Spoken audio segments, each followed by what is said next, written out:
Hello and welcome to this week's Q&A. And this week we've got a bumper Q&A, and the questions are absolutely golden. So I really can't wait to dive in. But before I do, I just want to say a big thank you to everyone who came to the webinar on Sunday evening. It was all about getting ready for summer, the pre-summer reset. So if you've been feeling a little bit unconfident, or you're actually really wanting to drop a few inches, you're wanting to improve your body tone composition before summer so you feel good. I would deserve to feel good. You spend money going on holiday, and the last thing you want to do is feel conscious or feel rubbish in what you're wearing. You don't want to think about that. You just want to make special memories. So if you are feeling a little bit like that right now, then come and join me for the 14-day pre-summer reset. I launched it literally yesterday. So I've just opened it. It's 14 days and it will just give you that little reset. And if you feel like you need a little bit more, you need more than just 14 days, you really want to commit to this, then do the 6 weeks, because I promise you, you'll be in a completely different place. So either way, just send me a message. I'll send you the details and then we can get you working on you. So what other updates have I got to give you? Aha. We are also starting, well, we've started the 3-2-1 challenge. So squaddies, well done. So a lot of these questions are based around strength, based around protein, because that is a really big part of the 3-2-1 focus this month. And if you're wanting to join the squad and do really fun focuses like this and stay motivated, stay inspired all the way throughout the year, there's loads of things you can get involved in or not. And then please do get in touch. Come and join us. I would start on the 14 days or the 6 weeks to come and join us. Really the 6 weeks is, I think that's the most effective one. That's like the signature, our signature course. So many women have got so many results on that one. Okay, should we go in? Should we dive in? I've grouped the questions. So I've grouped them into nutrition, exercise and strength training, mindset and mobility, and then we've got kind of lifestyle and other questions, just so you know what order we're going in and how we're going to lay all of this out. As I said, I've got over 30 questions to answer, so I am gonna answer every single one. And I promise you, if you listen to all of this, you are gonna learn a thing or two. So let's go in. Number one is any top tips for when you have to resort to buying lunch from Pret or M&S, etc. Yes, I would go for anything that is kind of high protein. So I'd start with protein, look for things like eggs, chicken salads, things that are grilled, things with the dressing that you can add yourself. And when you go to M&S, they've actually got an eat well range. And when you're looking at your snacks, think about things like boiled eggs, protein, maybe if you like hummus and carrot sticks, that kind of thing, or maybe a bag of nuts. And always make sure you are staying hydrated. So rather than having like the fizzy drinks, fizzy pop, go for like a water or a herbally tea kind of option instead. Or fruit. Fruit's a great snack. And also while you're there, you could buy a piece of fruit and buy a protein bar, pop it in your bag, pop it in your handbag for later if you get hungry or something to tie you over. But that's kind of where you want to start, really. My go-to is always like a chicken salad sandwich. It is now. Before I was pregnant, I was actually vegetarian. I've actually gone back onto the meat now I'm pregnant, but that's a long story. Before then, I would normally go for something like egg and cress, tuna and sweet corn, or something, yeah, something along those kind of lines if I was going to get a sandwich or I'd get a salad. So there's loads of different ideas, and they really do cater for if you do want to eat healthy on the go as well. So look for those sort of options and you're good to go. All things like, I don't know if I always pronounce it wrong. Is it edamame beans? Anyway, those, they're great too. What do you think about intermittent fasting? So my personal opinion on intermittent fasting is it's not a magic tool. And some people do it like 16-8. So they'll have an 8-hour window where they eat food, for example, midday to 8 p.m. And then the rest of the time they fast. The only reason it actually works if you were looking to lose weight is because you put yourself into a calorie deficit by doing it. You basically, a lot of people just kind of skip a meal or delay their breakfast. It works for some people, it doesn't work for everyone, but it's no magic tool. And I would not recommend it if you struggle with your relationship with eating or are struggling with your relationship with eating. I also wouldn't recommend it if you're a very active person, and I wouldn't recommend it to anyone currently struggling with hormones. It can put extra strain, unnecessary strain on the body, depending how you do it and depending on you as a person. So it's each to their own, really. For me personally, it just does not work. I'm a busybody. I need fuel throughout the day, and my hormones don't like it at all if I'm not eating at more regular, like small meals, more regular intervals. And that's kind of where I thrive and how I get my energy too. But everyone's got to try things and see what works for them. And there are some pros. Some people find that it helps with their digestion, or some people find that it just gives them more structure and more discipline. But it really, really depends on the person. And the only reason it works is because it puts you in a calorie deficit and that's it. But for some people, they might try it and they might not go into a calorie deficit and then it won't work. So calorie deficit is where calories out are greater than calories in, basically. So you're eating a bit less than your body's requirements to maintain its weight. That's all. Okay, next question. I try to eat mostly plant-based diet, and I'm averaging about 70 to 80 grams of protein a week at the moment. I presume you mean a day. I'm sure it's not 10 grams of protein a day. So 70 to 80 grams of protein per day, I'm going to say. I don't have great blood glucose regulation, so I try and avoid too many refined carbs, okay? Or balance it out with healthy fats. I'd like to lose some weight too, and I'm eating around 1900 calories per day on average. I'm not sure how I'm going to reach the 100 grams of protein per day, and I'd like some tips or swaps or additions to help me get there? That is such a great, great question. Okay, so if you're in a calorie deficit by eating 1900 calories a day, you can absolutely reach 100 grams of protein per day as your target. So I would take what you're having already and make small tweaks. Have a look at each meal. So the best way to do this is to have your protein throughout the day.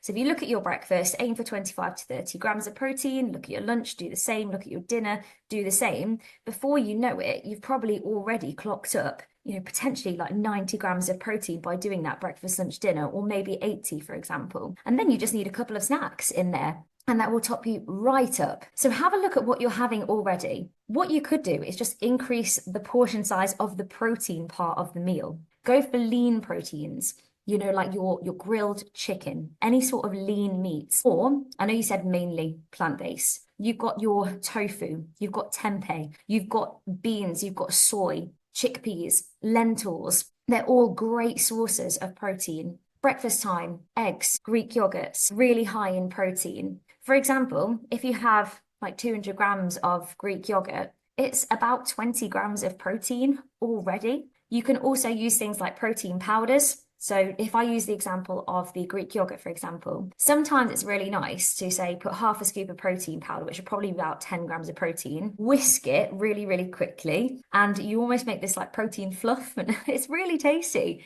If you get a nice flavored protein, or you can even have that later on in the day, almost like as a bit of a dessert. And put some berries on it or something. That's really, really nice. And there you go, 30 grams of protein already. So there's a few little hacks, a few different things that you can do. But one really easy hack is if you normally have 2 eggs, we'll have 3. And it doesn't mean that all of a sudden you have to eat more calories. We'll just have a little bit less of whatever else it might be. If you're having eggs on 2 pieces of toast, okay, have an extra egg and have 1 piece of toast instead. That kind of thing. So you could do that, and then that would up the protein count. One thing I would say is obviously make sure you're getting a balance throughout the day as well, but you can absolutely hit quite easily 100 grams of protein with that calorie target as well. You can do it. I hope that helps. I don't eat unhealthily at all, and there's very little processed food in my diet, but I still find it impossible to either lose the bulge or the weight. The only way I've managed to do it before is cutting out carbs and missing breakfast, which I know can't work in the long term. Is there a solution, and how can I get more protein in? Okay, so the protein question, just like the other one, base each meal around a protein source. If you start with that and aim for about 25 to 30 grams of protein per meal, this is for specifically for our challenge, by the way, and more long term, you want to take your body weight in kilograms. So if you're thinking, okay, how much protein do you actually need? For an active person, and or perimenopausal woman, and or somebody who is trying to lose weight or lose fat, I would recommend about 1.5 times your weight in kilos in grams of protein throughout the day. So take your weight in kilos, times it by 1.5 to 2 maybe, and that is your target of protein for the day in the more long run. If you were sedentary, average Joe, it's like 0.8, but we're not. So it's 1.5 to 2. We're active. We may be perimenopausal, or we may be trying to attain lean muscle. It's the best way to do it. So That was just a bit of a sidetrack, but I hope that was useful. So base each meal around a protein source. Think, where's my protein? And the thing is, it gets easier. Once you know the kind of things that you like to have or a couple of different options for breakfast, it gets so much easier because then, you just go to your go-to, if you like. And for now, just be having a look at packets and just make sure you've got a bit of an idea. Okay, what's roughly in 100 grams of chicken? Right, okay, it's about 30 grams of protein. Okay, I know that if I have 100 grams of chicken at dinner, I'm basically sorted. That kind of thing. So the reason you would have lost weight before by cutting carbs out or missing breakfast is just because you put yourself in a calorie deficit. That's all. We can be eating all the healthy whole foods in the world and still not lose weight or put weight on because we've got to think about food as energy. Generally speaking, more kind of whole foods and less processed tend to be more satiating, tend to make our body use more energy to break them down. Notice I'm saying tend to here. And the more processed a food is, generally speaking, the calories are more available. You absorb pretty much everything. It doesn't take much energy to break it down. It's not as satiating. So it's great that you're focusing on whole foods and less processed, but we can still eat too much of the whole stuff. Like take an avocado, for example. A lot of people say, oh, I start my day with toast and whole grain toast and a smashed avocado. Well, a whole avocado is full of healthy, fantastic monounsaturated fats, but it's super high in calories because it's high in monounsaturated fats. So we can eat too much of the good stuff too. So let's be thinking about reducing our portion sizes at each meal. Have your meals as normal, eat healthily. Let's aim for that high protein target and reduce your portion sizes by 20%. If you'd normally have, let's say, salmon with some potatoes and some veggies for dinner, I'm just making up a random example here. Let's say you normally have 5 little boiled potatoes or something. We'll have 3. That kind of thing. Have a smaller portion of stuff. If you weigh your porridge oats out in the morning and you normally have 45 grams, well, reduce that a bit. Why not aim for 35 grams? Everything, just reduce it by roughly 20%. See how you get on. You keep doing that and you will lose weight. But make sure you get some consistency in your diet, because if everything is wildly different, like breakfast, lunch, and dinner is so wildly different every single day, how are we going to know where we are? So I would say keep breakfast 1 or 2 options, keep lunch 1 of 2 options, dinner a bit more flexibility, and maybe snacks, 1 fruit snack, 1 protein snack, and then close the kitchen. Close the kitchen after dinner. That would be my best advice on that one. Okay, if aiming for 100 grams of protein a day, how do I work out what that is? Is it just the weight of that food? Sorry if it's a ridiculous question. I always find I'm really good food-wise in the week, then I lose my willpower at the weekend. Any tips for keeping the motivation going all the time? Oh, such good questions. Okay, there's 2 questions in there. For the 100 grams of protein a day, working out how much protein is in food, you've got a couple of options. You can use a food tracking app. I would use these in the short term. I wouldn't do it long term. That's like that's a whole webinar in itself I could go into. But you can use things like MyFitnessPal or NutriCheck, and some of them you can scan barcodes and put in how much you have. But you'll probably still need to weigh out your food and things. Another thing you can do is just look on the back of packets so you can weigh it out. So look on the back of the packet, it'll say 100 grams of whatever, 100 grams of Greek yogurt is 10 grams of protein. So you can weigh out your Greek yogurt, you could put 200 grams and then oh, okay, that's 20 grams of protein. Write it down on your tracker sheet, 20 grams of protein. And the next day, you already know that Greek yogurt weighed out is 20 grams. So you don't even need to think about it. Or maybe you think, okay, I'm going to have half the pot of cottage cheese or half of this pack of chicken.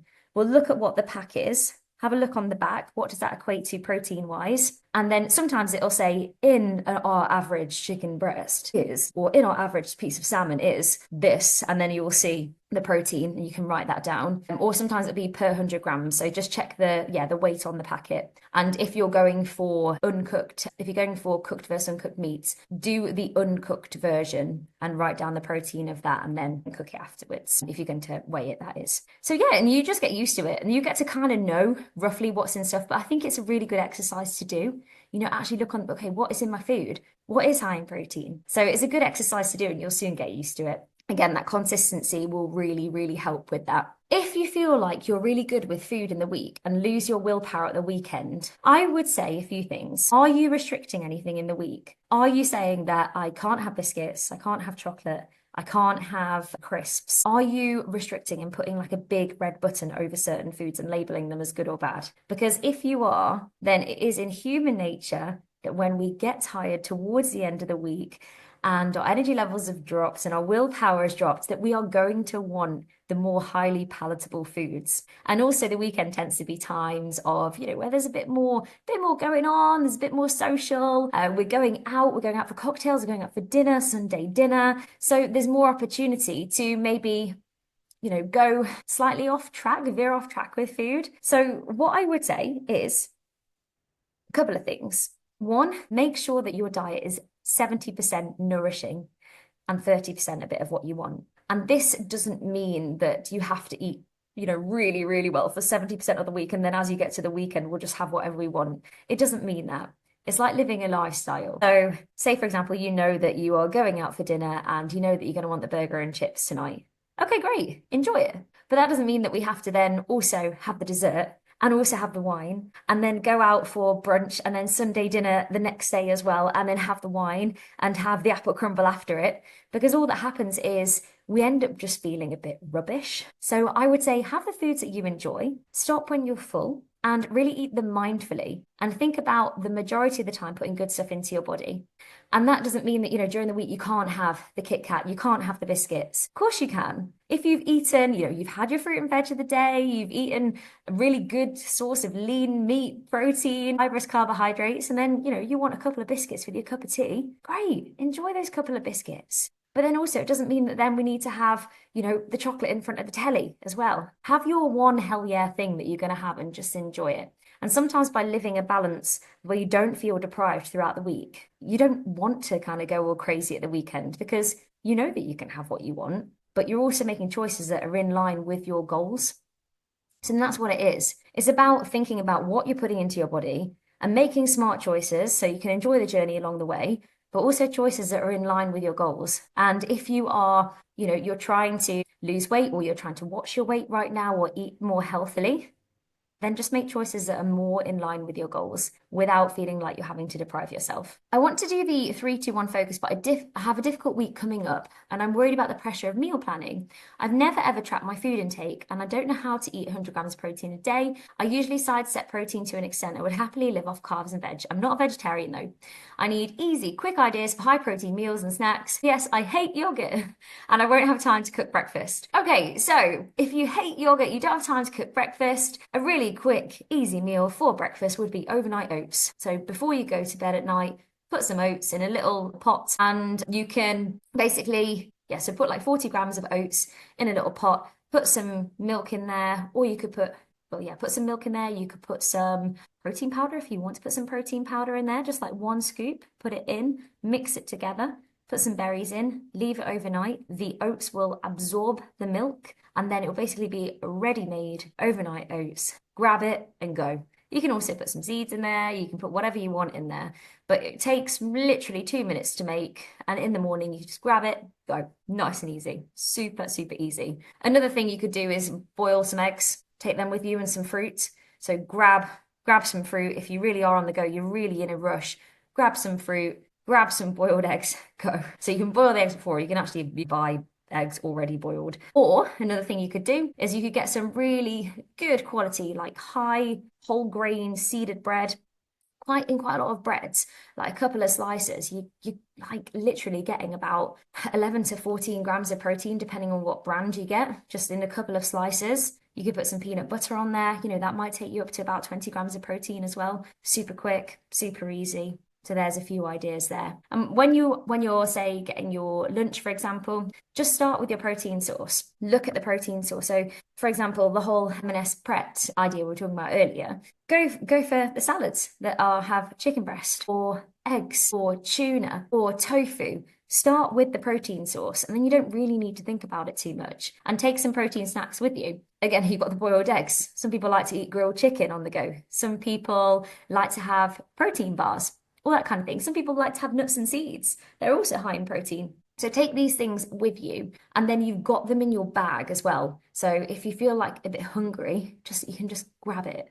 It's so easy to do. Other things that are really, really easy, you just bang a piece of fish, bang a piece of chicken in an air fryer, in the oven, put some potatoes with it. You could get microwavable vegetables, stick them in the microwave, really easy. If you are really you're struggling for time, there's nothing wrong with something like that. Or another easy thing is like stir fry. Again, focus on the protein source. What protein are you going to put on there? And a lot of the reason usually why it's really difficult to do is just because we're not used to it. If you've never tracked it before, you've never really thought about it, it's just because we're not used to it. But it only takes 2 seconds to look at the back of the pack and think, okay, so what's that then? That's about that. Okay, cool. Write down your phone and notes. And the next day, you can have the same breakfast. And then you already know what that is. So it's a case of, right, I'm going to take the time to educate myself here. It's going to take about 10 seconds per meal. And I'm going to actually think about what is going into my body. And the more you do it, you'll kind of have your go-tos. And you're like, yeah, last time I went for that lunch, it was about 30 grams of protein. So I'll have that one again. And then you can have like a couple that you swap between, for example, during the week. I hope that helps. How important is fat levels if protein is high and food intake is mostly whole foods and not processed? So a lot of nuts, seeds, good fats come from healthier recipes. Yep. I use Lifesum to track food and aim to stay in a calorie deficit. I'm eating 1,800 calories a day. How do I manage to stay within the calories? And does fat level matter so much if I'm achieving calorie and protein goals? No, I would say start with the, calories are king, and start with your protein as well. So start with the protein goals. If you're eating lean protein, it's so easy to stay within those calories. So just so you know, 1 gram of protein is 4 calories. So if you're going 100 times 4, so 100 grams of protein times 4 calories, technically that's 400 calories. Obviously, I know there's other things like in meats and in proteins, but it's really, really, you can absolutely stay within your calorie target by hitting 100 grams of protein. And yeah, it's great that you're tracking with Lysum, makes it nice and easy. But I would focus mainly on achieving your calorie goal, your protein goal. And if you're having nuts and seeds, and you're having good fats coming from them, you don't really need to think about it too much. I wouldn't worry. Generally speaking, we want fat to be around about 30% of our overall diet macros. So carbs, fats, depends on the person really, 30 to 40%. But fat, carbs, protein, roughly, if we have that in a pie chart. But no, just start with the calorie and the protein and let the rest sort itself out. Some people prefer after that, like a little bit higher carb, particularly people who are really busy, really active. If you have a more sedentary job, some people prefer to have a slightly higher fat ratio. Just see what works for you. But no is the answer. You don't need to worry about it, especially if you're having like nuts and seeds and things. I have a question. How do you measure how much amount of protein you're eating? I have no idea. So we've answered that one already.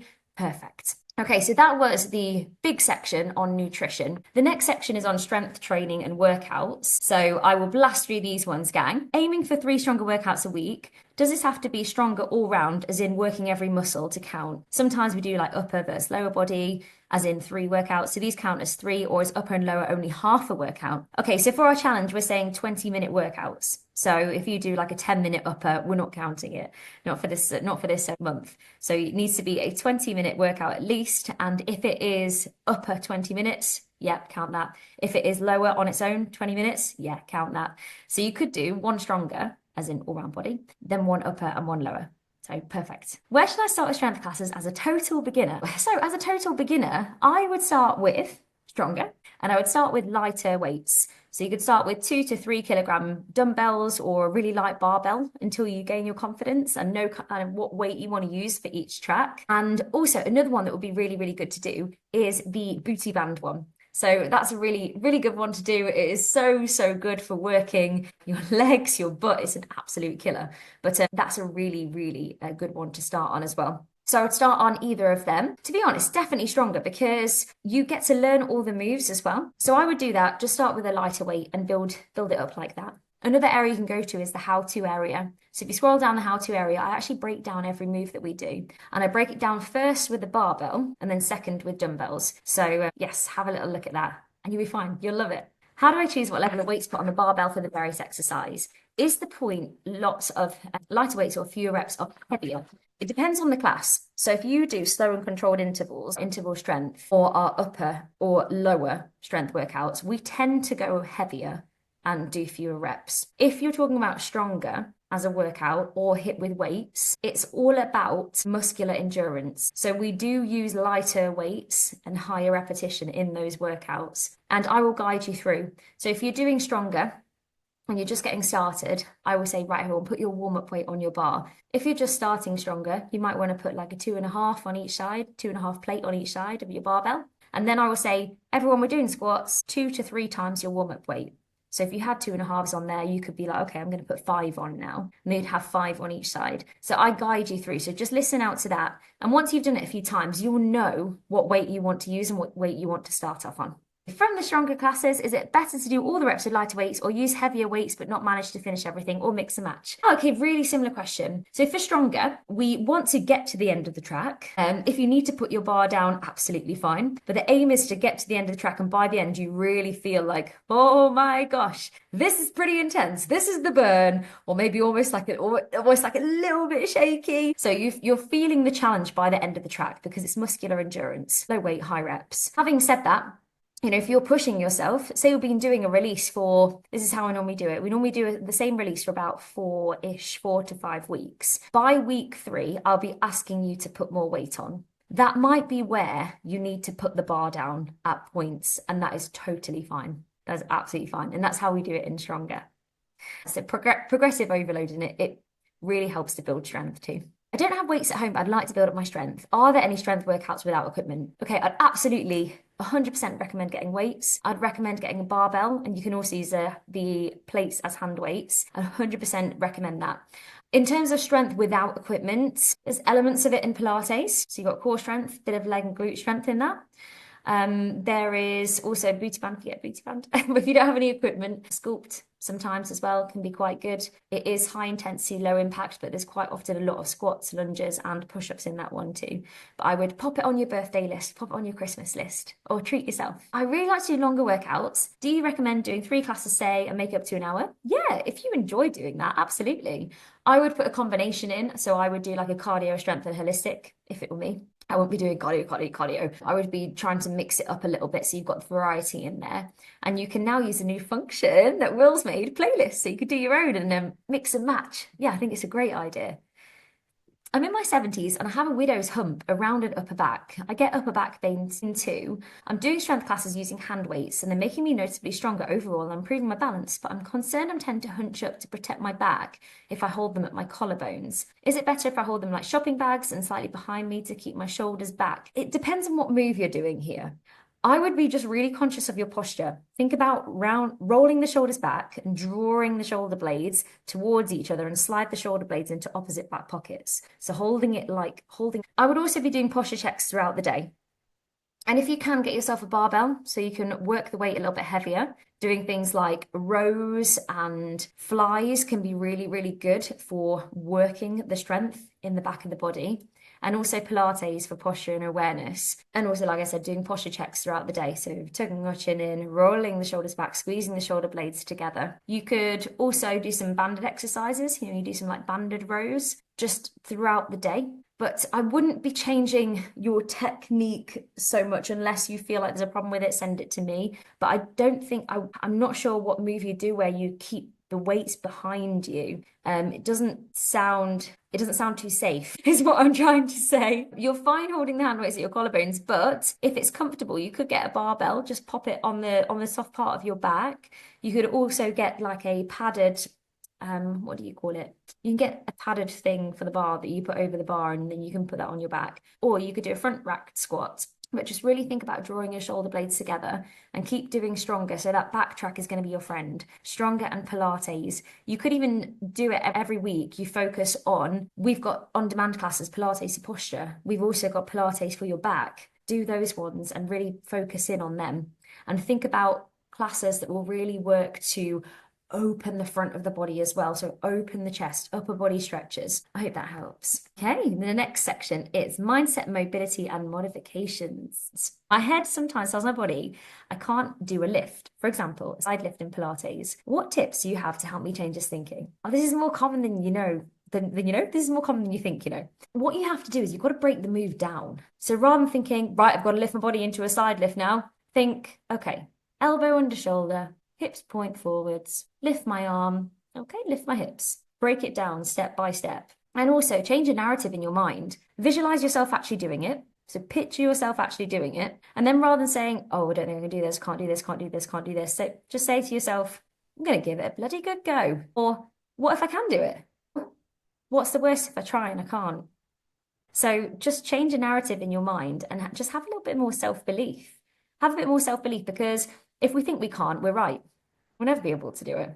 But if we think that, do you know what, I'm going to give it my best shot and I will one day, I absolutely will one day, and just break it down piece by piece in your mind, and then visualize yourself doing it. You got this. My hips are incredibly tight and I have limited rotation in them. So anything like pigeon or sitting cross-legged's been difficult. I've done loads of yoga over the years and it's made very little difference. Is there something I can do about this? Okay, so quite often it's not necessarily a tightness problem in the hips. It can be a tightness in other areas or a muscle imbalance or weaknesses. So what I would continue to do is work on your hip mobility and flexibility. And I would also work on strengthening areas around the hips. So let's think things like glutes, back of the legs, all those types of movements. So I would be doing lots of Pilates. I would also be doing lots of booty band. And if you go onto on demand and type hip stretches in, I'd be making a point of doing them, if not daily, just put them as bolt-ons to the workouts that you already do. So you're always making sure that you've got some hip releasing exercises in there. But it could be a case of a weakness in another area and your hips are overcompensating all the time. So let's just think about, okay, let's really strengthen around the core, around the glutes, around the legs, and also make sure that you're releasing other areas off as well. So it could be a case that, we're quite weak in the hamstrings or the glutes, and actually then the hips are tightening up as a cause of that. And so there's serious length going on at the back and serious tightness going on at the front. So yes, it's good to release the hips, but also how can we strengthen what's going on around the back? Could be worthwhile looking into, making a point of doing that. And then I would go and see a physio as well if it is something that you're really struggling with, and they'll be able to properly look at the way that you're moving and things. And yoga Pilates moves, especially the ones where you fold over, whether sitting or standing, if you're not thin, I feel my belly gets in the way. Any modifications? Yeah, absolutely. So if we are doing a standing forward fold, take your feet a little bit wider, bend the knees, and put your hands on your thighs. So I did that this morning. So I'm doing some pregnancy options at the moment. Obviously, my tummy will definitely start to get in the way soon. So it's better just to have a little bit of a wider base, bend your knees, and just, give yourself some space. Give yourself some space. You can even bring yourself up a little bit more. Same when you're sitting, just a bit of a wider base, take your feet a little bit wider, bend your knees if you need to. You can think about drawing in. So draw the belly in towards the spine. Think about lengthening the spine and then leaning forwards from there. So you get as much length as you possibly can before you lean forwards too. And then just have patience. Have patience in the journey and just allow yourself just a little bit of space. Breathing. Are there any on-demand classes where you count the breathing out? For example, 2, 3, 4, out. Oh, in 2, 3, 4, out 2, 3, 4. The musician in me wants to breathe in time, and I'm not always getting it right, which is frustrating. Okay, the best one you can do is Yoga Skate because the moves are set to they're choreographed to the music. So we will be breathing in as we lift the arms, 2, 3, 4, 5, 6, 7, 8, forward, forward, breathe out, 2, 3. So we do that in Yoga Escape. That will be your one. But generally speaking, that isn't really the point of the breathing anyway. We want to get used to using the breath to enhance the movement we're doing. So if you like to breathe in time with something, I would do Yoga Escape. But we want to be using our breath to enhance what we're doing, depending on what we're doing. In yoga, generally speaking, we breathe in and out the nose, and we inhale as anything lifts or rises, and we exhale as anything falls or releases. In Pilates, it's different. We breathe in through the nose and out through the mouth like you're blowing out a straw, and we use that for core engagement, and we use that on the effort. So if you're doing a sit-up, for example, it's an effort to sit up. We need to breathe out, and we don't need to breathe out in a counting way, because if I was to do 1, 2, 3, 4, 5, my sit-up would last forever. So I need to do a sharp, use the core, brace the deep core muscles. So it's a bit of a functionality thing instead. But yeah, like I said, do Yoga Escape if you like breathing like that, because it's great. I know exactly what you mean though. Lifestyle and other questions. Final 4 questions. Can we talk sports bras? I've always had a shock absorber with the bra clasp and extra clasp higher up towards the neck, which have great balance control, but you have to be like a bit of an octopus to put it on. It's a flipping workout in itself. Okay, so yeah, there's other brands that are good. So the brands that come straight to my mind are Panache Sport and also NL. They're pretty good. And there's a website as well. Pretty sure it's called boobydoo.co.uk. Let me just check that. Boobydoo. Yeah, Boobydoo.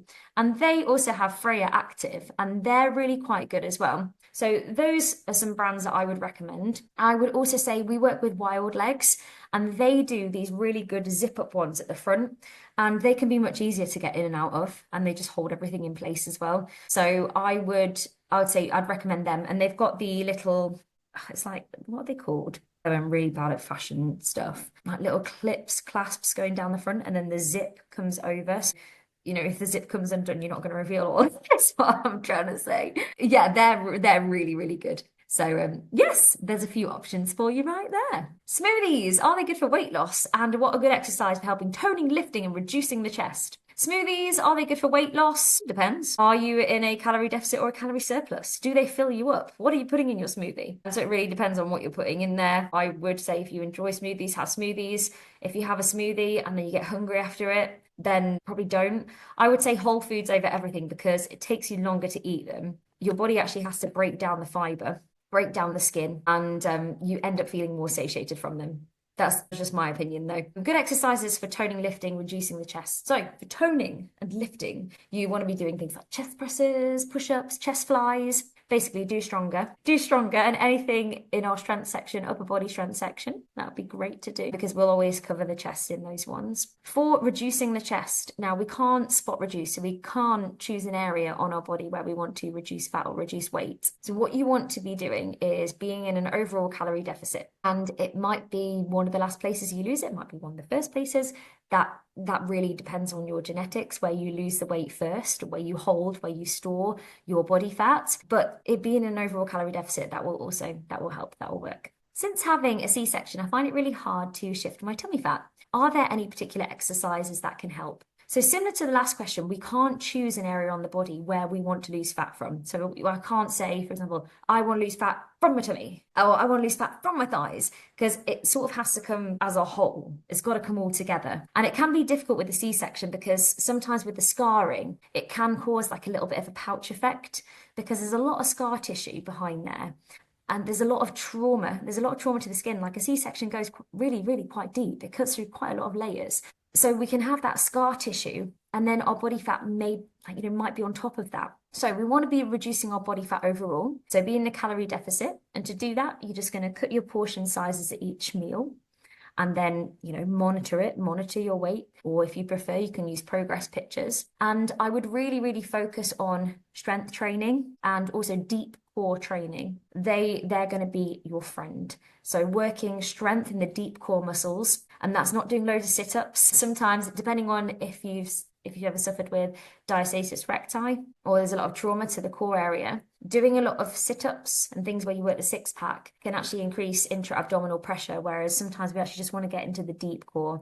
So I would recommend doing deep core, focusing on strength work, protein, water, just generally overall a healthy diet. And sometimes as well, if you do feel like there is a bit of a pouch there, you can do some tissue massage. You can go speak to a specialist about that. Maybe that kind of thing would help. I'm not an expert in that area, but in general, in fitness, that's kind of what you want to do. Calorie deficit, protein, stay hydrated, healthy balanced diet, focus on strength and deep core. How to work out on the road. Take us with you. Take us with you. You can literally take us anywhere. Me personally, when I go on holiday, I use my phone. I wouldn't normally use my phone for workouts. I normally like to put it on the laptop or on the telly, but I will take my phone and headphones and then I'll just plug in. I'll do it in the hotel room. That's literally what I do. Or if there's a hotel gym, I take myself down there and I will use the weights in there, like do one of our stronger workouts or a booty band. You can take a booty band with you. That's a really easy hack. Put that in your bag, take that with you. You don't need to, you could take a mat, but you don't need to take a mat. You could just roll out